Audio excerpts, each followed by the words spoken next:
Minority welfare day के नाम पर आज़ाद साहब की जन्मदिन पर उनकी यौम पैदाइश पर मना रहे हैं। मौलाना आज़ाद साहब वो वाहिद शख्स हैं जिसने आज़ादी के दौरान 10 साल जेल में गुजारे। बहुत बड़े तो लंबी अरसे तक वो जेल में रहे और उन्होंने सबसे कम उम्र नौजवानी की उम्र में सिर्फ 35 साल की उम्र में ऑल इंडिया कांग्रेस पार्टी के सदर रहे। ऑल इंडिया कांग्रेस पार्टी के सदर कब 30 at the time of age 35 years. उसके बाद 1940 से 1945 तक 5 साल रहे।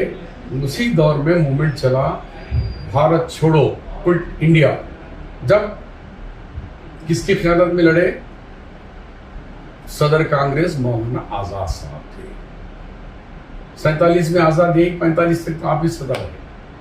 तो इतने बड़े मुजाहिद आज़म का हम यौम पैदाइश मना रहे हैं और तेलंगाना में उनके नाम पर आज पूरे सारे तेलंगाना के अंदर हर कलेक्टरों को ये बात कही गई कि आप भी माइनॉरिटी वेलफेयर बनाकर माइनॉरिटीज़ के मसाइल, उर्दू के मसाइल, एजुकेशन के मसाइल को हल करें।